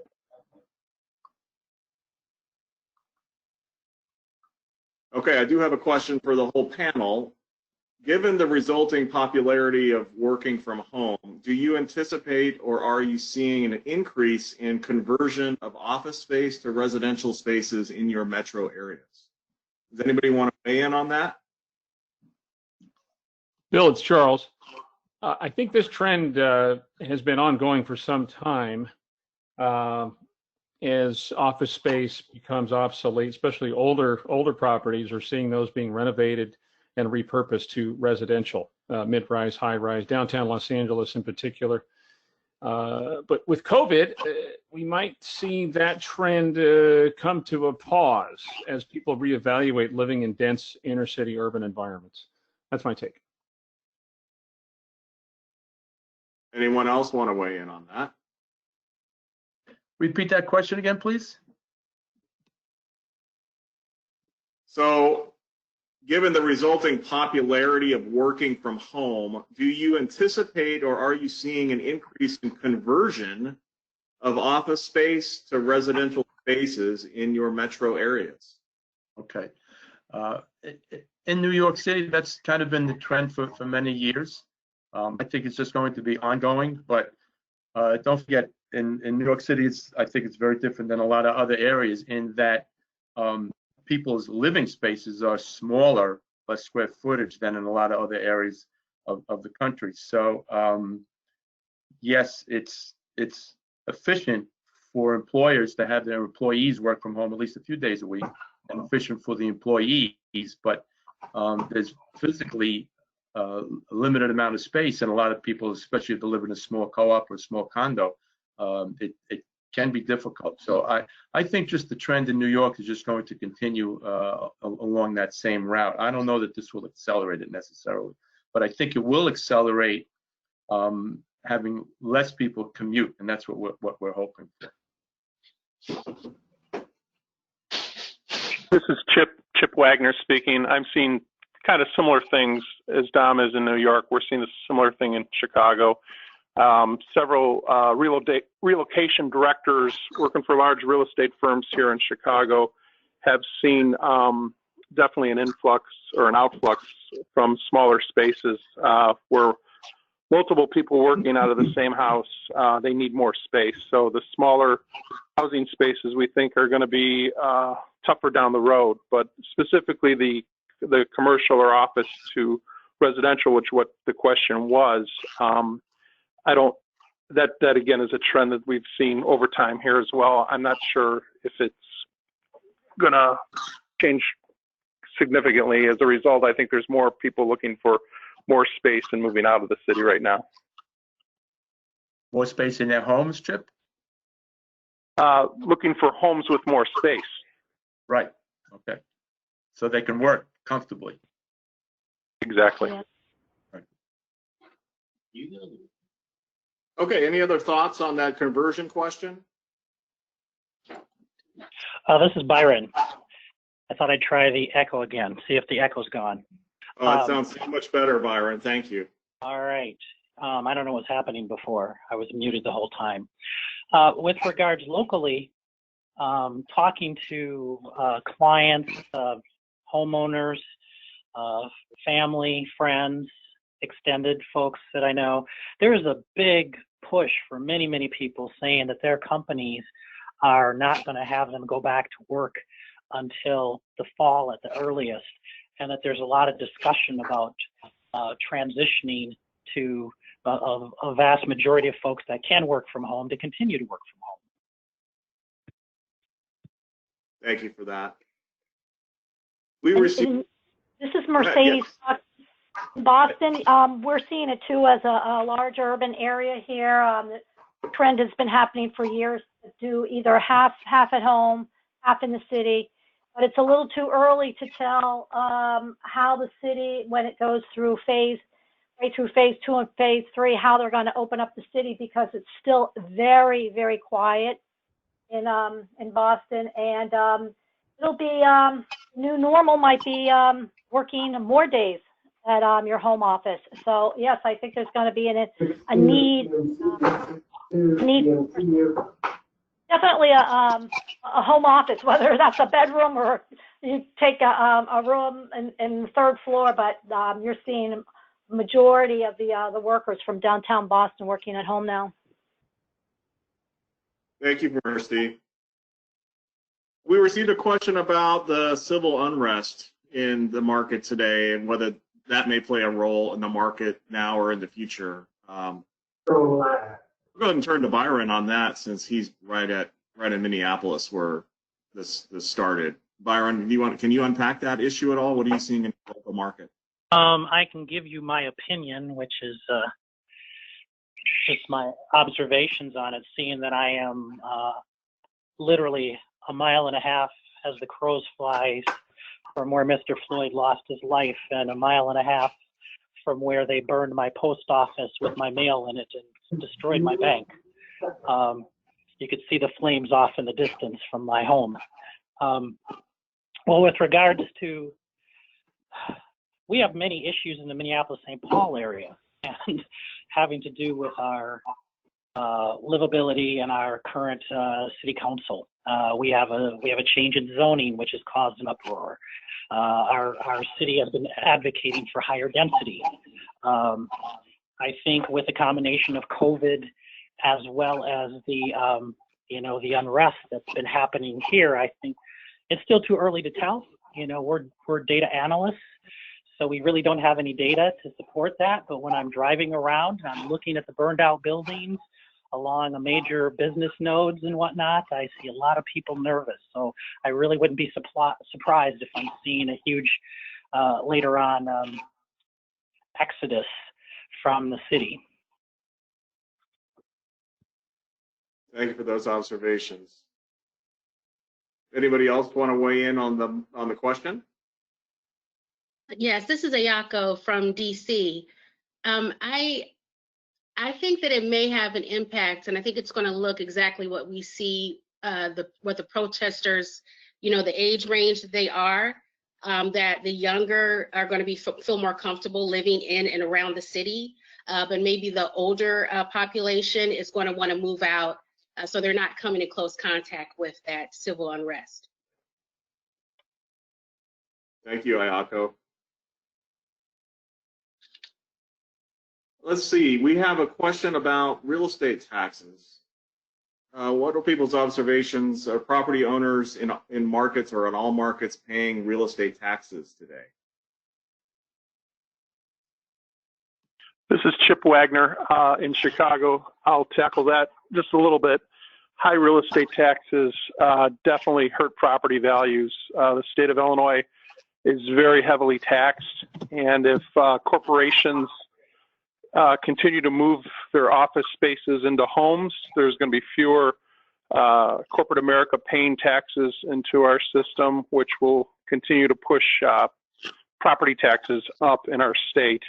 I'm pretty concerned because we've lost quite a bit of population over the last 10 years or so, and we've watched our property taxes continue to increase. So high property taxes affects affordability and people are able to buy homes, and I think that's going to be a serious problem in the state of Illinois moving forward. Thanks, Chip. Any other comment on that question? I might add, this is Dan in Atlanta. Some of the outside perimeter counties have school tax. Once you hit 65, you don't have to pay the school tax. So their taxes are almost 50% of what it is in the city. And so, I mean, it definitely impacts, which is why the Forsyth County one I used as an example is, you know, people retire and they move outside the perimeter and cut their taxes in half and get a bigger house. So that's kind of happening here. Thank you, Dan. Question for Alan Gard. Or before we come to that, was there another comment? Yeah, this is Dominic from New York again. We have, I don't know if it's unique. I'm curious to know if any other of you in the largest cities also have the same thing. We have what's called the mansion tax. So if someone spends $1 million on a residential property in New York City, they pay an extra transfer tax, and it's graduated. It's 0.01%, and then it graduates up to I think over 0.2% the more expensive the property is, and that's led many people to sell a house or apartment that's worth $1 million for $999,999. You give them $1 at closing, but what it's done is it's brought down the prices of the extreme high end because people just don't want to pay such a high mansion tax. So I'm wondering, does that exist in other parts of the country? Yes, it does. This is Mercedes Calkins. We have it in Cambridge. We have it happening in, it's been talked about quite a bit in Boston. It hasn't been implemented yet, but in some of the affluent suburbs around Boston, they want to implement the transfer tax. I believe that's a 2.5% tax on the sale, and that's supposed to be earmarked for affordable housing. It hasn't been put in place quite yet. Cambridge is on the forefront, and the other cities are following suit. But it's on the horizon. It's coming. Interesting. Okay, So go ahead. Oh, I was just going to say, you're going to probably see that sort of thing happening in urban centers because they are certainly going to need some revenue. Bill, Charles. Yeah, go ahead, Charles. Okay. California, we have, of course, Prop 13, which fixes property taxes at market value at the time of transfer, with increases limited to 1.2% a year. There is talk of a split roll here in California that would reassess commercial properties periodically and reset those taxes to market rates. And the impetus for that may increase going forward as the state is facing a deficit. There are transfer taxes here in California at the state level, as well as some cities assess a transfer tax, but there's no scaled transfer tax based upon, there's nothing that kicks in at $1 million or 10 and up, at least at this point in time. Thank you. Bill, Mercedes Calkins again. I just wanted to mention that you also have to look at sometimes the assessing of the properties because some of the assessors have been using yearly appreciation compounded on the past appreciation on the past year. And so you're getting some higher assessed values on the properties, more so than the actual, the value or the sales price. So we're starting to see that where before it used to be traditionally the assessment would be lower or sometimes closer to it, but now the assessed values are higher. Thank you. And was there one other comment? Yeah, Bill, this is Mark Barrett in Houston. I just an observation that a lot a lot of the questions here are surrounding topics that kind of all lead to one thing. In Houston, we've been really successfully leading a reurbanization, government subsidy and that sort of thing to increase density in Houston and bring people into the city. And whether it be the prevalence of COVID in higher density areas, civil unrest, high real estate taxes, the awakening to work at home, all of these things are almost entirely 2020 phenomenon that are happening here that maybe on the beginning of a shift, at least in our city, of reurbanization back out a little more. So it's just something I'm observing through all the dramatic changes this year. No, that's actually one of my next question, or one of the next questions of attendees is how do we expect intensifying outmigration, and how intense do we expect that to suburban and rural areas? To your point, Mark. Bill, I might add that this is Alan Gardner in the Dallas area. I might add that the two home builders that said that they had we're going to have record sales were both in further out suburban markets, and one of the things they attribute to is the fact that they had a lot of people wanting to move from urban to suburban areas.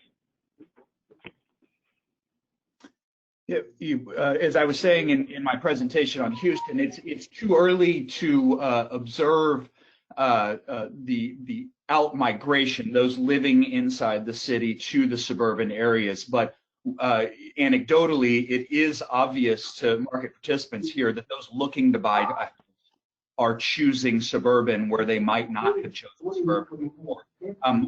One last statistic that may be that kind of canary in a coal mine in Houston is that townhome and condo sales were down 36% year over year in the month of May. So, I suspect that people are considering their options, and that will only intensify here.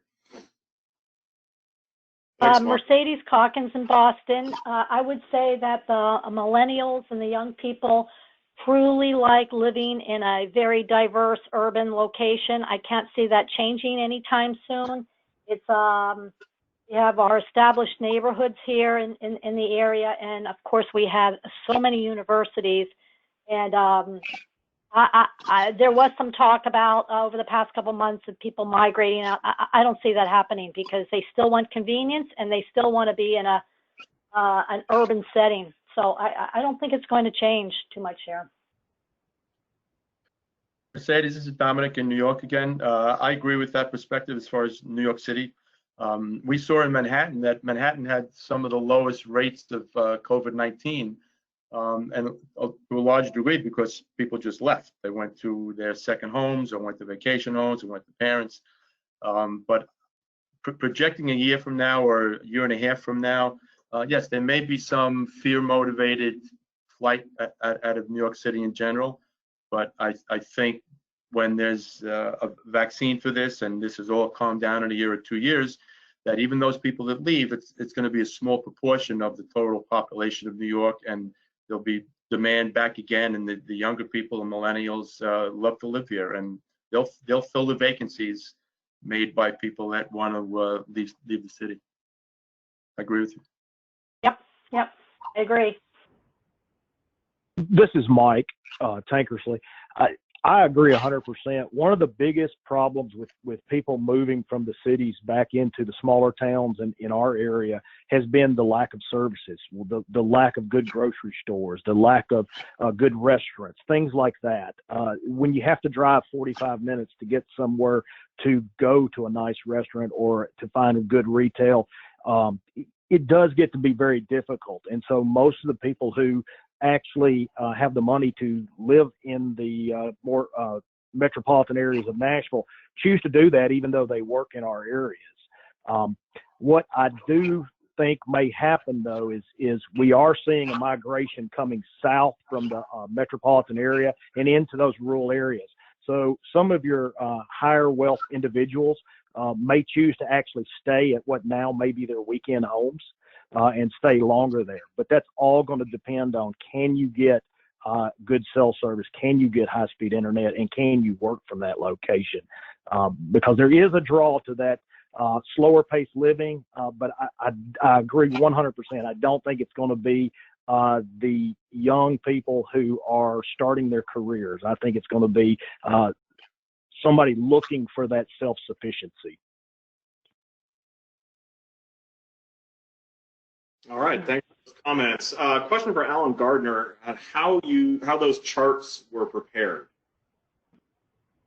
Those charts that I had, they were basically taken. Yeah, they were basically taken from Netris multiple listing service, the data, and I just prepared them through Excel. So it's Netris, our local MLS systems data. Okay, thank you. Mm-hmm. Okay, let's see. One question I had was, and I've heard this from appraisers dealing with the appraisal flexibilities, and I have heard some concerns about the continuation of interior inspection assignment requests in areas where there are health concerns and hotspots, where there are flexibilities allowed for desktop and for drive-by appraisals. A lot of the users are continuing to require a interior and exterior inspection, even in some of these localities. Is that a concern, or what are people seeing and hearing from a practitioner standpoint on that point? Well, that was my topic. This is Warren. I'll catch it real quick. I really think, as I mentioned in my presentation, it's a bit of a business decision. I do know appraisers that just simply, regardless of shelter in place or not, just will not go inside homes until they get some clarification on numbers going down, seeing the trends in their area stop going up, of vaccine maybe being developed. But I have both sides, friends on both sides. Some say they simply will not go in the house regardless of shelter in place, and I have others that say, look, if I have a mask on, gloves, I use my sanitizer, I'll be okay. And telling the homeowner ahead of time to open doors for you, turn on lights, that way you're just literally not touching anything. I think it literally is a comfort level thing. Bill, it's John Simonera. I can only tell you my experience. I followed the state's guidelines. When we were not allowing interiors, I just didn't do it. Had a couple lenders that I had to say goodbye to. And then when they lifted it, what I've been doing is when I make the appointment, I ask them to open all the doors, turn all the lights on, and leave the house. And then I'll go in and won't touch anything and complete my inspection. And that so far has been working for me, and nobody's complained. So that's my 2 cents on that. This is Mark Barrett in Houston, and we have offices in about 7 markets, and there was a time where the majority of orders being placed, it was a short period, were not requiring interior inspection. That generally seemed to lift when borrowers or homeowners express concern. We share that with the client. Usually at that point, the client is flexible, but not on the initial engagement. And it's worth noting that the average age of the appraiser, there's a concern for the appraiser being at high risk because the average age of the appraiser is in that high risk. There are considerations there, but the last observation that I think is really interesting and may prepare us for the next phase of whatever the appraisal process is we're finding, when we do a desktop appraisal as opposed to an interior, we find that now homeowners are very responsive to emails and texts requesting information about their homes, the interiors, things that wouldn't be available through public sources. I think that's been a very positive outcome from this over the last 4 months. Mercedes Calkins here, and I wanted to say that about 75% of clients when they, going back in March, they had already sent out memos and requests for the desktop or drive-bys. But I consider the drive-by as an exterior, and I prefer that much more over than a desktop because particularly multifamilies, you have no idea what the multifamily looks like from the exterior, let alone the street, the block it's on. There's just so many multifamilies in the city. And it can be very challenging to try to even get interior photos from the owners or from the tenants in these multifamilies. So you do the best you can. New construction, vacant apartments, I have no problem going in. They let us go in if it's vacant. But for the most part, I like to do exteriors because I like to see the location in the building. Thank you, Mercedes. Okay, I got a question here from Cincinnati. Is anybody studying absorption rates of residential subdivision lots? I recall in Cincinnati that the first signs of a slowdown in the residential market were found in the sales of new homes and lots, causing a surplus of residential lots. I can address that a little bit. I do residential new construction, and you're going to see the lot absorption slow down. So right now, at least in Georgia or in my area in the suburbs, there's not an oversupply, but we definitely have raw land. And so, I mean, it doesn't take a Rhodes Scholar to figure out if, D.R. Horton was knocking out 50 units a quarter, and now they're down to 25, that should impact the lot values. And that may help keep the prices from going up. But yes, I think it will be impacted. It's too early to tell. I just did a development where some out-of-state builder was coming to Georgia and getting ready to spend $30 million on a bunch of land and trying to overpay. So, it's definitely something to be aware of. Thank you, Dan. Let's see. So PPP, stimulus money. Do we see that impacting the residential market at all? I think it stabilized it.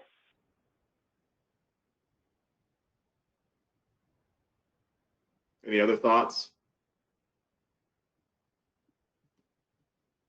I think all those programs helped to stabilize, so we didn't have a real influx of stressed properties and foreclosures. I think it helped to give some owners some time. Thank you for that. Yeah, Bill, it's Charles. I think all of the money flowing in has just sort of hit the pause button on what inevitably is going to be a washing out of all of the vectors here that are at work with the forbearances and the moratoriums on evictions and all of this stuff. Once all this stuff sort of progresses forward to its conclusion, of course, the stimulus money is going to slow down, dry up. We're going to see some ramifications going forward, 6 to 10 months down the road. Thank you. Yes, I agree. Okay, question for Charles Baker. How do you explain the possible loss of 79% of affordable housing? Is this LA metro area or something else? Well, let me go to that article specifically. It was a story. I'm sorry, just give me 1 second here. If I can find it, it's not the loss of it. It's just the financial stress of that housing. Because what you have is homeowner or property owners and landlords that are depending upon federal and state, Section 8 tenancy. I did some work earlier this year where a number of the units were halfway houses, and those are being supported by state drug rehab programs. So if you have a moratorium on rent payments, these landlords are going to be stuck having to continue to maintain their buildings and service their underlying debt, but they're not going to have as much income coming in. So that's really where the stresses are. And so this is a call to action by the California Housing Partnership to get some money to help these homeowners. And I'm sorry, I don't have this on the tip of my tongue. I'm just reading this article here right now. Thank you. Thank you, Charles. So we've got 3 o'clock, 3:01 on the button here. Let's try to do 2 more questions if we can. We're going to call it a day. In your daily work, how important do you believe it is to monitor coronavirus statistical trends, such as total cases, total number of new cases, deaths, hospitalizations? Do you report this data in your appraisal reports? How well correlated or uncorrelated do you believe these statistics are to residential real estate values? Anybody want to take a crack at that? Hey, Bill, this is Alan of the Dallas market. Quite honestly, we were trying to track it early on, but we really couldn't find any correlation. I think a lot of it kind of develops the fear. But at least for this market, I think there's some pent-up demand that actually just kind of threw those fears away. In Texas right now, you're already starting to see the cases rise again, which is going to be interesting because we've been opening up for a while. So it'll be interesting to see if the cases rising squelch the activity that we've seen over the last 3 to 4 weeks, or if it continues. But I think if anything, you watch it for the simple fact that there's a lot of people said here that the market literally changes every week. Hi, this is Miyako in DC. I'm not stating the actual numbers in my report, but I have been taking a look at it because the new statistics are showing it divided by ward, and it's higher in other wards compared to others in DC. So I am kind of paying attention to it to see, is there going to be an impact on value because of that? Thank you, Ayako. And final questions around new construction. Do we see a rise in new construction activity and pricing? It appears that buyers are focusing on new construction as it is, quote unquote, easier to buy given inventory issues.